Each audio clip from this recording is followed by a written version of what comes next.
राम राम बाबूजी। राम राम जी, राम राम। यदि इस गरीब को 10-20 रुपए दे देते तो भगवान आपका भला करता, आपकी हर मनोकामना पूरी हो। अरे भाई, खाना चाहिए तो वो दे सकते हैं, दूध चाय बिस्किट जो कुछ भी तुम्हें चाहिए वो तुम्हें दे सकते हैं, लेकिन पैसा नहीं दे सकते। जी खाना तो अभी खा लिया, यदि रात्रि के भोजन के लिए 10-20 रुपए दे देते तो मुझ गरीब के बच्चे आपको दुआ देते। भाई पैसा देना हमें मना है, हम पैसा नहीं दे सकते। खाने की कोई चीज ले लो। अरे विनय, अभी तो इसने बहुतों के पास जाना, तुम्हारा खाना लेके कहाँ घूमता रहेगा। 100 रुपया निकाल और दे दे इसको। नहीं प्रधान जी, मुझे गुरुजी ने अलाउ नहीं किया, हमें दान देने से मना किया हुआ है। अरे तुम भी यार संत रामपाल जी के शिष्य, दान धर्म में बड़ी कंजूसी करते हो। ये लो 200 रुपया और दे दे इसको। ये लो।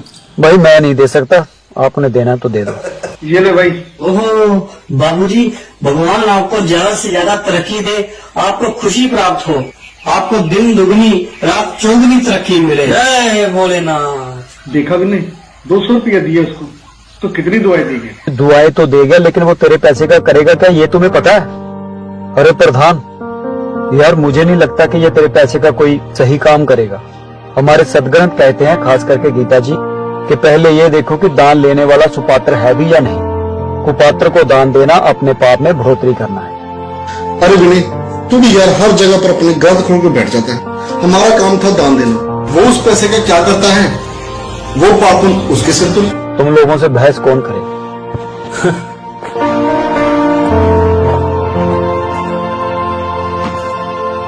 ये बच्चा स्कूल जाने की बजाय जहां क्यों बैठ गया?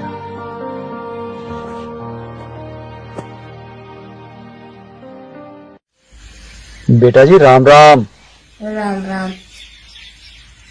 बेटा आपको तो इस समय स्कूल में होना चाहिए था, लेकिन आप यहाँ क्यों बैठ गए? स्कूल बंक करना कोई अच्छी बात नहीं है। तुम्हारी आंखों में आंसू क्या हो गया बेटा? बहादुर बच्चे रोते नहीं हैं, वो तो खुश होते हैं। चलो हंसो। अच्छा ये बताओ, तुम्हारा नाम क्या है? लक्षित। लक्षित। तुम लक्षित और मैं विनय दीक्षित, हम दोनों फ्रेंड हुए ना? फ्रेंड? हाँ ये हुई ना बात। अब बताओ तुम स्कूल क्यों नहीं गए? मेरे पास फीस नहीं है, मेरे पापा बीमार है, वो मेरी फीस नहीं दे सकते। प्रिंसिपल मैडम ने कहा कि यदि तुम फीस नहीं दे सकते तो स्कूल भी मत आना। ये स्कूल है, ये धर्मशाला नहीं। ये तो बहुत बुरी बात है बेटा। कितनी फीस है तुम्हारी? 2700 रुपीज।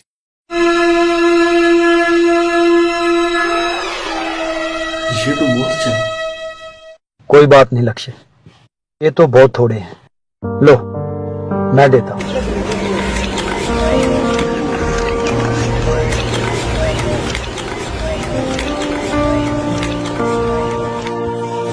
ये लो रखो। ये तो भीख है, मेरे पापा ने भीख लेने से मना किया है। अरे बेटा ये भीख कहाँ है, ये तो हेल्प है। जब आपके पापा ठीक हो जाएं तो आप मुझे वापस दे देना, है ना? चलो रखो, ये लो रखो। Thank you thank you thank you. Okay okay जाओ। ये लो बेटा। अरे ये काम तो तूने बहुत बढ़िया किया।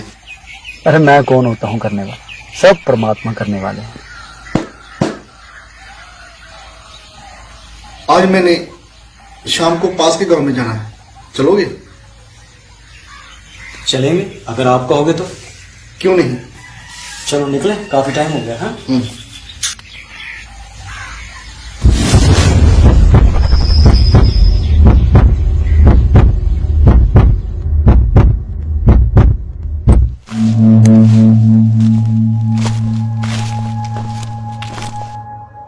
आप इसी गांव के रहने वाले? जी सर, मेरा घर यहीं बस अगली गली में ही है। आपका नाम क्या है? मेरा नाम अमित है जी। अमित, क्या आप जानते हो जो ये लेडी ने आत्महत्या की है, उसके बारे में क्या आपको कुछ मालूम है? सर इस औरत का पति कोई काम धंधा नहीं करता था, ये बेचारी लोगों के घर बर्तन साफ करके अपना गुजारा करती थी। आइए प्रधान साहब। राम राम बाबू। और क्या हाल है? और आप बताइए। प्रधान जी, जहाँ कैसे आना हुआ? मुझे तो यहाँ पर किसी को मिलना था, तो आप सुबह सुबह यहाँ पर कैसे? प्रधान जी, जहाँ रात को किसी औरत ने आत्महत्या कर ली, हम इसी सिलसिले में यहाँ आए हैं। यहाँ पर कैसे हो गए? प्रधान जी, इस औरत का पति इसको बहुत तंग करता था, ये रोज भीख मांगता था और शराब पीता था। कल ये आपके शहर में गया, वहां इसको भीख ज्यादा मिल गई और इसने शराब भी ज्यादा पी ली। घर आके उसने अपनी बीवी को बहुत मारा। वो बेचारी दुखी होकर घर से निकल गई। अब ये कह रहे हैं कि उसने आत्महत्या कर ली। हमारे शहर में ना जाने के लोग इन हट्टों कट्टों को क्यों पैसे दे देते हैं, ना जे इनको भीख देते और ना ऐसा ये काम होता। चलो चलो अपनी कार्रवाई करिए तो चलिए। चलो ठीक है, आप अपना काम कीजिए। चलो ठीक है प्रधान साहब, हम अपनी कार्रवाई कर लेते हैं। राम राम।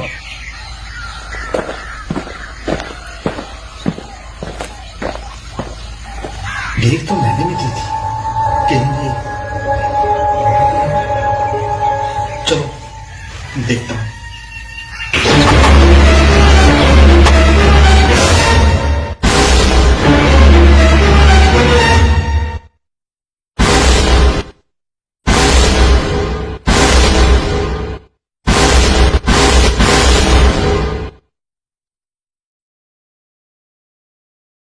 ये तो वही है।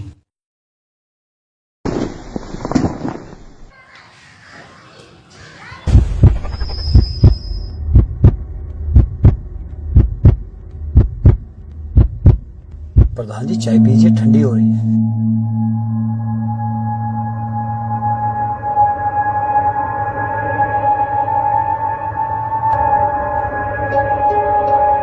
विनय यार, मैं इस घटना को जितना बुलाना चाहता हूं, ये मुझे उतना ही परेशान कर रही है। कबीर अच्छे दिन पाछे गए, गुरु से किया ना हेत। अब पछतावा क्या करे जब चिड़िया चुग गई खेत। प्रधान जी, उस दिन मैंने आपको कितना समझाया था, पर आप मेरी बात मानने को तैयार ही नहीं थे। आप तो उस दिन अज्ञान के घोड़े पर सवार थे। सही कहते हो यार, यदि मैं उस दिन तुम्हारी बात मान लेता तो आज मैं उस पाप का भागीदार ना होता। तो अब आप इस बात को मानते हैं ना कि आपने जो दान दिया था वो गलत था। क्या फायदा हुआ आपके उस दान देने का? आपके वो दान देने से एक औरत को अपनी जान से हाथ धोना पड़ा। ना आप उस भिखारी को पैसे देते, ना वो शराब पीता, ना उस औरत की जान जाती। उस औरत की आत्महत्या में जितना दोषी उसका पति है, उतने दोषी आप भी हो। अब गुरु के बिना जो दान करे वो व्यर्थ